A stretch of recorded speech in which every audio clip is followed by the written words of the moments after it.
ಮಾಜಿ ಸಚಿವ ಎಚ್.ಡಿ. ರೇವಣ್ಣ ಅವರಿಗೆ ತಾತ್ಕಾಲಿಕ ರಿಲೀಫ್ ಸಿಕ್ಕಿದೆ. ಬಂಧನದ ಭೀತಿಯಿಂದ ತಪ್ಪಿಸಿಕೊಂಡಿದ್ದಾರೆ ಎಚ್.ಡಿ. ರೇವಣ್ಣ. ಕೋರ್ಟ್ನಲ್ಲಿ ನಿರೀಕ್ಷಣಾ ಜಾಮೀನು ಅರ್ಜಿಯನ್ನ ವಾಪಸ್ ಪಡೆದಿದ್ದಾರೆ. ಎಚ್.ಡಿ. ರೇವಣ್ಣ ವಿರುದ್ಧ ಎಸ್ಐಟಿ ರೇಪ್ ಕೇಸನ್ನ ದಾಖಲಿಸಿಲ್ಲ. ಅತ್ಯಾಚಾರದ ಆರೋಪ ಬರುವಂತಹ ಕೇಸ್ಗಳನ್ನು ದಾಖಲಿಸಿಲ್ಲ. ಹೀಗಾಗಿ ಜಾಮೀನು ಕೊಡದೇ ಇರುವಂತಹ ಯಾವುದೇ ಆರೋಪಗಳು ಇಲ್ಲದೇ ಇದ್ರಿಂದ ನಿರೀಕ್ಷಣಾ ಜಾಮೀನಿನ ಅವಶ್ಯಕತೆ ಇಲ್ಲ. ಈ ಹಿನ್ನೆಲೆಯಲ್ಲಿ ಎಸ್ಐಟಿ ಹೇಳಿಕೆಯಿಂದ ರೇವಣ್ಣಗೆ ಬಂಧನದ ಭೀತಿ ಇಲ್ಲ ಅನ್ನೋದು ಸ್ಪಷ್ಟ ಆದ ಹಿನ್ನೆಲೆಯಲ್ಲಿ ಜನಪ್ರತಿನಿಧಿಗಳ ಕೋರ್ಟ್ಗೆ ಸಲ್ಲಿಸಿದ್ದಂತಹ ನಿರೀಕ್ಷಣಾ ಜಾಮೀನು ಅರ್ಜಿಯನ್ನ ರೇವಣ್ಣ ವಾಪಸ್ ಪಡೆದಿದ್ದಾರೆ. ಯಾವುದೇ ಅತ್ಯಾಚಾರದ ಕೇಸನ್ನ ದಾಖಲಿಸಿಲ್ಲ ಎಸ್ಐಟಿ.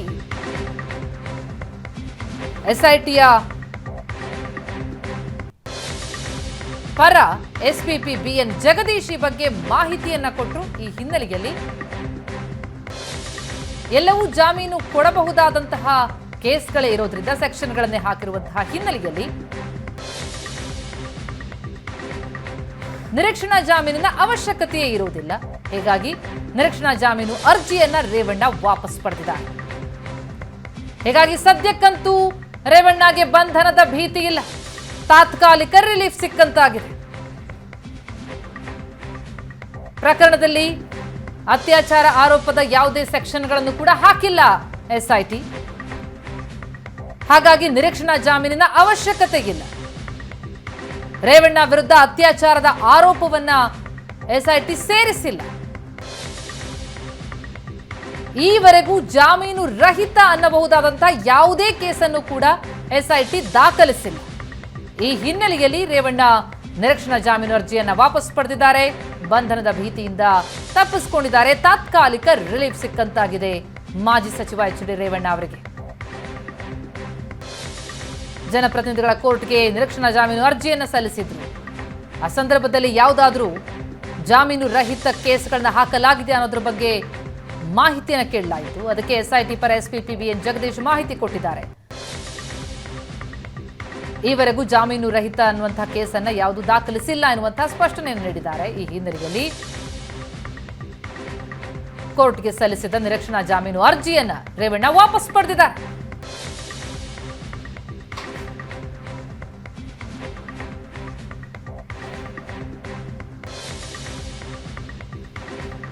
ಎಸ್ಐಟಿ ಪರ ಎಸ್ಪಿಪಿ ಬಿಎನ್ ಜಗದೀಶ್ ಮಾಹಿತಿ ಕೊಟ್ಟ ಹಿನ್ನೆಲೆಯಲ್ಲಿ ನಿರೀಕ್ಷಣಾ ಜಾಮೀನು ಅರ್ಜಿಯನ್ನ ವಾಪಸ್ ಪಡೆದಿದ್ದಾರೆ ರೇವಣ್ಣ. ನಿನ್ನೆ ರೇವಣ್ಣ ವಿರುದ್ಧ ದಾಖಲಾದಂತಹ ಎಫ್ಐಆರ್ಗಳಲ್ಲಿ ಅತ್ಯಾಚಾರದ ಆರೋಪವನ್ನ ಕೂಡ ಹಾಕಲಾಗ್ತಾ ಇದೆ ಎನ್ನುವಂತಹ ಮಾಹಿತಿಗಳು ಬರ್ತಾ ಇತ್ತು. ಈ ಹಿನ್ನೆಲೆಯಲ್ಲಿ ರೇವಣ್ಣ ಅವರಿಗೆ ಬೇಲ್ ಸಿಗಲ್ವೇನು, ಅವರನ್ನ ಬಂಧನಕ್ಕೊಳಪಡಿಸಲಾಗುತ್ತಾ ಅನ್ನುವಂತಹ ಮಾತುಗಳು ಕೇಳಿ ಬರ್ತಾ ಇತ್ತು. ಇದೇ ಭೀತಿಯಲ್ಲೇ ನಿರೀಕ್ಷಣಾ ಜಾಮೀನು ಅರ್ಜಿಯನ್ನ ಕೂಡ ಸಲ್ಲಿಸಿದ್ರು ರೇವಣ್ಣ. ಆದ್ರೆ ರೇವಣ್ಣ ಪರ ಈಗಲೂ ಕೂಡ ಯಾವುದೇ ಜಾಮೀನು ರಹಿತ ಕೇಸ್ಗಳು ದಾಖಲಿಸಿಲ್ಲ ಎನ್ನುವ ಸ್ಪಷ್ಟನೆ ಎಸ್ಪಿಪಿಯಿಂದ ಸಿಕ್ಕಿದೆ. ರೇವಣ್ಣ ವಿರುದ್ಧ ಅತ್ಯಾಚಾರದ ಆರೋಪವನ್ನ ಯಾವುದು ಎಸ್ಐಟಿ ಸೇರಿಸಿಲ್ಲ.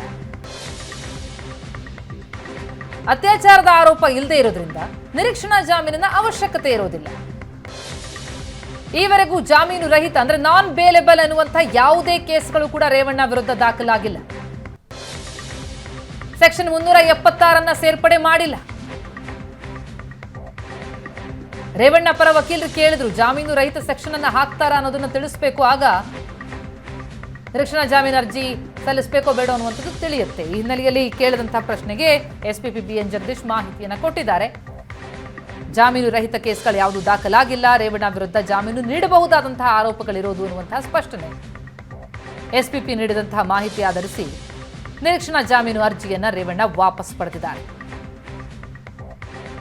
ಎಸ್ಐಟಿಯ ಈ ಹೇಳಿಕೆಯಿಂದ ರೇವಣ್ಣಗೆ ಸದ್ಯ ಬಂಧನದ ಭೀತಿ ಇಲ್ಲ ಅನ್ನೋದು ಸ್ಪಷ್ಟ ಆಗ್ತಾ ಇದೆ.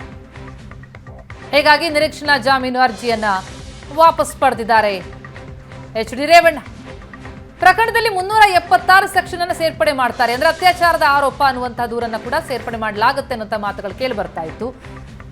ಹಾಗೊಮ್ಮೆ ಆಗಿದ್ದಂಥ ಪಕ್ಷದಲ್ಲಿ ಬಂಧನಕ್ಕೊಳಗಾಗುವ ಭೀತಿ ಇತ್ತು. ಅದು ನಾನ್ ಬೇಲೆಬಲ್ ಆಗತ್ತೆ ಅತ್ಯಾಚಾರದ ಆರೋಪವನ್ನು ಸೇರಿಸಿದ್ದಲ್ಲಿ. ಆದರೆ ಈಗ ಅತ್ಯಾಚಾರದ ಆರೋಪವನ್ನ ಸೇರಿಸಿಲ್ಲ, ಸೆಕ್ಷನ್ 376 ಅನ್ನ ಹಾಕಿಲ್ಲ ಅನ್ನೋದು ಸ್ಪಷ್ಟ ಆಗಿದೆ. ಎಸ್ಐಟಿ ಪರ ಎಸ್ಪಿಪಿ ಬಿಎನ್ ಜಗದೀಶ್ ಈ ಬಗ್ಗೆ ಮಾಹಿತಿಯನ್ನು ನೀಡಿದ ಹಿನ್ನೆಲೆ ನಿರೀಕ್ಷಣಾ ಜಾಮೀನು ಅರ್ಜಿಯನ್ನ ರೇವಣ್ಣ ವಾಪಸ್ ಪಡೆದಿದ್ದಾರೆ. ತಾತ್ಕಾಲಿಕ ರಿಲೀಫ್ ಸಿಕ್ಕಂತಾಗಿದೆ ಎಚ್ ಡಿ ರೇವಣ್ಣ ಅವರಿಗೆ. ವಿಚಾರಣೆ ಕರೀತಾ ಇದ್ದಾರೆ, ಆದರೆ ರೇವಣ್ಣ ವಿಚಾರಣೆಗೆ ಹಾಜರಾಗಿರಲಿಲ್ಲ. ವಿಚಾರಣೆಗೆ ಹಾಜರಾಗದೆ ಹೋದರೆ ಅವರ ವಿರುದ್ಧ ಜಾಮೀನು ರಹಿತ ಕೇಸ್ಗಳನ್ನ ದಾಖಲಿಸಿದ್ರೆ ರೇಪ್ ಆರೋಪವನ್ನ ಅಲ್ಲಿ ಮಾಡಿದ್ದಂತಹ ಪಕ್ಷದಲ್ಲಿ ಅವರನ್ನ ಬಂಧಿಸುವಂತ ಸಾಧ್ಯತೆಗಳು ಕಂಡು ಬರ್ತಿತ್ತು. ಆದರೆ ಸದ್ಯಕ್ಕೆ ಯಾವುದೇ ನಾನ್ ಬೇಲೆಬಲ್ ಕೇಸ್ಗಳನ್ನ ದಾಖಲಿಸದ ಹಿನ್ನೆಲೆ, ಎಲ್ಲವೂ ಬೇಲೆಬಲ್ ಸೆಕ್ಷನ್ ಇದ್ದಂತಹ ಸಂದರ್ಭದಲ್ಲಿ ನಿರೀಕ್ಷಣಾ ಜಾಮೀನಿನ ಅವಶ್ಯಕತೆಗಳು ಇರೋದಿಲ್ಲ. ಈ ಹಿನ್ನೆಲೆಯಲ್ಲಿ ಕೋರ್ಟ್ನಲ್ಲಿ ನಿರೀಕ್ಷಣಾ ಜಾಮೀನು ಅರ್ಜಿಯನ್ನ ವಾಪಸ್ ಪಡೆದಿದ್ದಾರೆ, ಹಿಂಪಡೆದಿದ್ದಾರೆ ಎಚ್ ಡಿ ರೇವಣ್ಣ.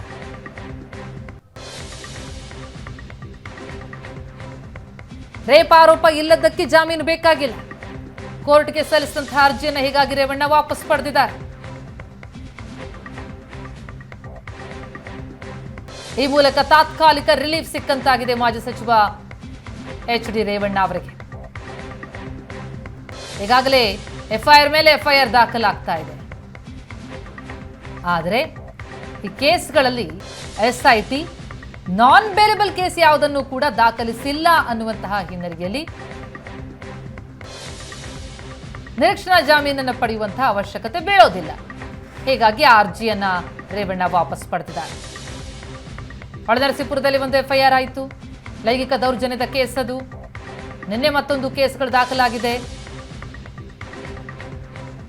ಆದರೆ ಇದರಲ್ಲೆಲ್ಲೂ ಅತ್ಯಾಚಾರದ ಆರೋಪ ಎನ್ನುವ ಸೆಕ್ಷನ್ ಎಫ್ಐಆರ್ನಲ್ಲಿ ಸೇರ್ಪಡೆಗೆ ಆಗಿಲ್ಲ.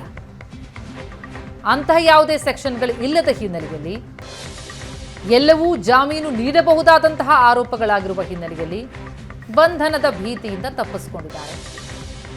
ಇನ್ನು ಎಸ್ಐಟಿ ರೇವಣ್ಣ ವಿರುದ್ಧ ರೇಪ್ ಕೇಸ್ ದಾಖಲಿಸಿಲ್ಲ ಅನ್ನೋದು ಈ ಮೂಲಕ ಸ್ಪಷ್ಟ ಆಗ್ತಾ ಇದೆ.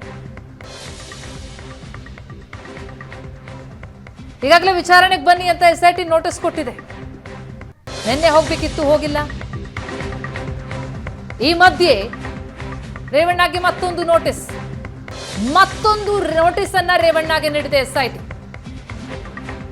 ಹೊಳೆನರಸೀಪುರ ರೇವಣ್ಣ ನಿವಾಸಕ್ಕೆ ಪೊಲೀಸರು ಭೇಟಿ ಕೊಟ್ಟಿದ್ದಾರೆ.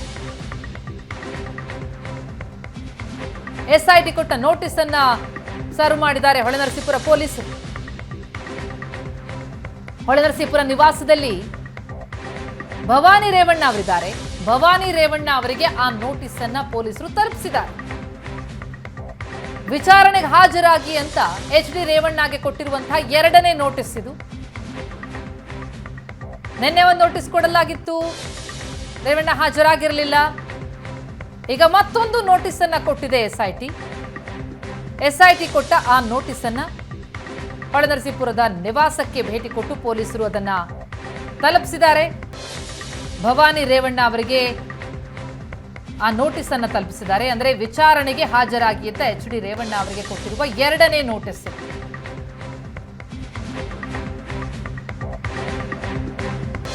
ಒಂದು ಕಡೆ ಬಂಧನದ ಭೀತಿಯಿಂದ ರೇವಣ್ಣ ಪಾರಾಗಿದ್ದಾರೆ. ನಾನ್ ಬೇಲೆಬಲ್ ಎನ್ನುವಂತಹ ಯಾವುದೇ ಸೆಕ್ಷನ್ಗಳನ್ನು ಹಾಕಿಲ್ಲ. ಹಾಗಾಗಿ ನಿರೀಕ್ಷಣಾ ಜಾಮೀನು ಅರ್ಜಿಯನ್ನ ವಾಪಸ್ ಪಡೆದಿದ್ದಾರೆ ರೇವಣ್ಣ. ಈ ಮಧ್ಯೆ ಮತ್ತೊಂದು ನೋಟಿಸ್ ಸರ್ವ್ ಆಗಿದೆ ಎಸ್ಐಟಿ ಕಡೆಗಿಂದ ರೇವಣ್ಣ ಅವರಿಗೆ, ವಿಚಾರಣೆಗೆ ಹಾಜರಾಗಿ ಅನ್ನೋದು. ಮೊದಲನೇ ನೋಟಿಸ್ಗೆ ರೇವಣ್ಣ ಹೋಗಿಲ್ಲ, ಈಗ ಎರಡನೇ ನೋಟಿಸ್ ಸರ್ವ್ ಆಗಿದೆ. ಭವಾನಿ ರೇವಣ್ಣ ಅವರ ಪತ್ನಿ ಭವಾನಿ ರೇವಣ್ಣ ಅವರಿಗೆ ತಲುಪಿಸಿದ್ದಾರೆ ಅದನ್ನ. ಹೊಳೆನರಸೀಪುರ ನಿವಾಸಕ್ಕೆ ಹೋಗಿ ಪೊಲೀಸರು ಕೊಟ್ಟಂತ ಸಂದರ್ಭದಲ್ಲಿ ಅಲ್ಲಿ ನಿವಾಸದಲ್ಲಿದ್ರು ಭವಾನಿ ರೇವಣ್ಣ, ಹಾಗಾಗಿ ಅವರಿಗೆ ತಲುಪಿಸಿದ್ದಾರೆ. ಇಸಿ ಬಗ್ಗೆ ಡೀಟೇಲ್ಸ್ ಕೊಡ್ತಾರೆ ನಮ್ಮ ಪ್ರತಿನಿಧಿ ಹರೀಶ್ ಈಗ ಸಂಪರ್ಕದಲ್ಲಿದ್ದಾರೆ. ಹರೀಶ್, ಎರಡನೇ ನೋಟಿಸ್ ಆಗಿದ್ರೆ ಎಚ್ ಡಿ ರೇವಣ್ಣ ಅವರಿಗೆ ಸರ್ವ್ ಆಗಿದೆಯಾ? ಮೊದಲನೇ ನೋಟಿಸ್ ಹೋಗಿರ್ಲಿಲ್ಲ ರೇವಣ್ಣ, ಈಗ ಎರಡನೇ ನೋಟಿಸ್ ಆಗಿದ್ರೆ ರೇವಣ್ಣ ಅವರಿಗೆ ವಿಚಾರಣೆಗೆ ಬನ್ನಿ ಎನ್ನುವಂಥದ್ದ ಆ ನೋಟಿಸ್ ಏನ್ ಹೇಳ್ತಾ ಇದೆ? ಪ್ರತಿಮಾ, ಲೈಂಗಿಕ ದೌರ್ಜನ್ಯ ಆರೋಪ ಪ್ರಕರಣಕ್ಕೆ ಸಂಬಂಧಪಟ್ಟಂತೆ ಎಸ್ಐಟಿ ತನಿಖೆಯನ್ನ ಚುರುಕುಗೊಳಿಸಿದೆ. ಎಸ್ಐಟಿ ಅವರು ಎರಡನೇ ನೋಟಿಸ್ ಅನ್ನ ಈಗ ಎಚ್ ಡಿ ರೇವಣ್ಣ ಮತ್ತು ಪ್ರಜ್ವಲ್ ರೇವಣ್ಣ ಅವರಿಗೆ ಸರ್ವ್ ಮಾಡಿದ್ದಾರೆ. ಎಚ್ ಡಿ ರೇವಣ್ಣ ಮತ್ತು ಪ್ರಜ್ವಲ್ ರೇವಣ್ಣ ಮನೆಯಲ್ಲಿ ಇರದ ಹಿನ್ನೆಲೆಯಲ್ಲಿ ಮನೆಯಲ್ಲಿದ್ದಂತಹ ಭವಾನಿ ರೇವಣ್ಣನವರು ನೋಟಿಸ್ ಅನ್ನ ರಿಸೀವ್ ಮಾಡಿದ್ದಾರೆ. ಹೊಳೆನರಸೀಪುರ ನಗರ ಠಾಣೆಯ ಇನ್ಸ್ಪೆಕ್ಟರ್ ಅಜಯ್ ಕುಮಾರ್ ಮತ್ತು ಅವರ ತಂಡ ಬಂದು SIT ಕಳಿಸಿದಂತ ನೋಟಿಸ್ ಅನ್ನ HD ರೇವಣ್ಣ ಅವರ ಕುಟುಂಬಕ್ಕೆ ತಲುಪಿಸಿದೆ. ಅವರಿಗೆ ಯಾವ ದಿನಾಂಕವನ್ನ ಮತ್ತೆ ಹಾಜರಾಗೋದಕ್ಕೆ ಸೂಚಿಸಿದ್ದಾರೆ, ಜೊತೆಗೆ ಈ ಯಾವೆಲ್ಲ ಸೂಚನೆಗಳನ್ನು ನೀಡಿದ್ದಾರೆ ಅಂತಕ್ಕಂಥದ್ದು ಇನ್ನು ತಿಳಿದು ಬರಬೇಕಿದೆ. ಆದ್ರೆ ಎರಡನೇ ನೋಟಿಸ್ ಅನ್ನ ವಿಚಾರಣೆಗೆ ಹಾಜರಾಗುವಂತೆ SIT ಈಗಾಗಲೇ ನೋಟಿಸ್ ಅನ್ನ ಜಾರಿ ಮಾಡಿ ಸರ್ವ್ ಸಹ ಮಾಡಿಸಿದೆ. ಮೊದಲನೇ ನೋಟಿಸ್ಗೆ HD ರೇವಣ್ಣ ಮತ್ತು ಪ್ರಜ್ವಲ್ ರೇವಣ್ಣ ಇಬ್ಬರೂ ಸಹ ಗೈರಾಗಿದ್ದಾರೆ. ಪ್ರಜ್ವಲ್ ರೇವಣ್ಣನವರು ನಾನು ಬೆಂಗಳೂರಿನಲ್ಲಿ ಇಲ್ಲದ ಕಾರಣಕ್ಕೆ 7 ದಿನಗಳ ಕಾಲಾವಕಾಶ ಕೊಡಿ ಅಂತ ತಮ್ಮ ವಕೀಲರ ಮೂಲಕ ಕೋರಿಕೆಯನ್ನು ಸಲ್ಲಿಸಿದ್ರು. HD ರೇವಣ್ಣ ಅವರು ಗೈರಾಗಿದ್ದಾರೆ. ಈ ಹಿನ್ನೆಲೆಯಲ್ಲಿ ಮತ್ತೊಂದು ನೋಟಿಸ್ ಅನ್ನ SIT ಜಾರಿ ಮಾಡಿದೆ. ಹೊಳೆನರಸೀಪುರ ನಗರ ಠಾಣಾ ಪೊಲೀಸರಿಂದ ಸರ್ವ್ ಮಾಡಿಸಿದೆ. ಭವಾನಿ ರೇವಣ್ಣ ಮನೆ ಹೊಳೆನರಸೀಪುರ ನಗರದ ಮನೆಯಲ್ಲಿ ಇದ್ದಂತಹ ಭವಾನಿ ರೇವಣ್ಣರು ನೋಟಿಸ್ ಅನ್ನ ರಿಸೀವ್ ಮಾಡಿದ್ದಾರೆ. ಪ್ರತಿಮಾ, ನೋಟಿಸ್ ಪ್ರಕಾರ ಹಾಗಿದ್ರೆ ಅಂದ್ರೆ 24 ಗಂಟೆಯೊಳಗೆ ವಿಚಾರಣೆಗೆ ಬರಬೇಕು ಅಂತ ಅನ್ನೋದಾ, ತಕ್ಷಣ ಬರಬೇಕು ಅನ್ನೋದಾ? ನೋಟಿಸ್ ಏನ್ ಹೇಳ್ತಾ ಇರೋದು ಅಂದ್ರೆ ನಾಳೆ ಒಳಗೆ ಬರಬೇಕು ಅನ್ನುವಂಥದ್ದ ಈ ನೋಟಿಸ್ ಅಲ್ಲಿ ಇರುವಂತಹ ವಿಚಾರ ಏನ್ ಕತೆ ಅಂತ? ಈಗ ಸದ್ಯದ ಮಾಹಿತಿಯ ಪ್ರಕಾರ ನಾಳೆಯೊಳಗೆ ವಿಚಾರಣೆಗೆ ಖುದ್ದು ಹಾಜರಾಗುವಂತೆ ಎರಡನೇ ನೋಟಿಸ್ ನಲ್ಲಿ ತಿಳಿಸಲಾಗಿದೆ ಅಂತ ಹೇಳಲಾಗ್ತಾ ಇದೆ. ಎರಡನೇ ನೋಟಿಸ್ಗೂ ಸಹ ಇವರು ಖುದ್ದು ಹಾಜರಾಗಿ ಉತ್ತರವನ್ನ ಕೊಡ್ತಾರಾ ಅನ್ನುವಂತಹದ್ದು ಈಗ ಸದ್ಯದ ಕುತೂಹಲ. ಆದ್ರೆ ಪ್ರಜ್ವಲ್ ರೇವಣ್ಣ ಇದುವರೆಗೂ ಸಹ ಸ್ವದೇಶಕ್ಕೆ ಬಂದಿದ್ದಾರೆ ಅನ್ನುವಂತಹ ಮಾಹಿತಿ ಸಿಕ್ಕಿಲ್ಲ. ಪ್ರಜ್ವಲ್ ರೇವಣ್ಣ ಅವರಿಗೆ ಲುಕೌಟ್ ನೋಟಿಸ್ ಜಾರಿ ಮಾಡಿದೆ.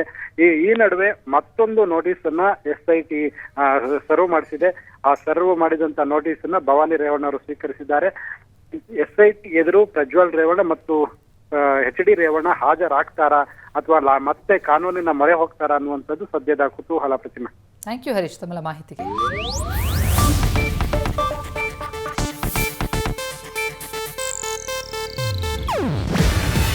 ಇದು ಏಷ್ಯಾನೆಟ್ ನ್ಯೂಸ್ ನೆಟ್ವರ್ಕ್ ಪ್ರಸ್ತುತಿ.